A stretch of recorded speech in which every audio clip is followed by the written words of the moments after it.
কার বন্ধু ভালো, ছেলের কি মেয়ের? আমি তো জানি না, একটা মেয়ের বন্ধুই ভালো। তোমার কোনো বেস্ট ফ্রেন্ড আছে? হ্যাঁ আছে। কি আছে? আমার একটা বেস্ট ফ্রেন্ড আছে, আমার 8 বছরের। 8 বছরের আছে? হ্যাঁ। ক্লাস ফ্রেন্ড নাকি? হ্যাঁ। তো এখন কোথায় আছে বেস্টি আপনার? বাড়িতে আছে। বাড়িতে আছে। তোমার সুখ দুঃখে দাঁড়িয়ে থাকে? হ্যাঁ থাকে। এখন তোমার বেস্টিকে ফোন করে ওকে বলতে পারবেন আমি এক জায়গায় ফেসে গেছি, আমাকে 2000 টাকার দরকার আছে?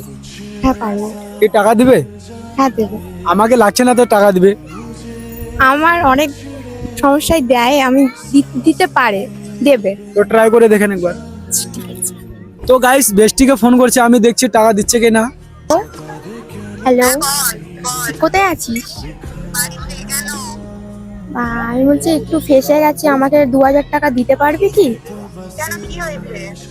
একটু প্রবলেমে পড়ে গেছি, 2000 টাকা দিতে পারবি? আমি কি যাবো? না না, আসতে হবে না, ফোনটা পাঠিয়ে দে। আচ্ছা ঠিক আছে, কত লাগবে? 2000? হ্যাঁ 2000 টাকা। আরে 2000 দেখ, অসুবিধায় পড়ে যাবে, আমি 4000 টাকা পাঠাচ্ছি দেখ। 2000 টাকাই পাঠা হয়ে যাবে। না না, 4000 পাঠিয়ে দিচ্ছি, লাগবে আরো। ঠিক আছে, আই লাভ ঠিক ইউ। আছে, I love you.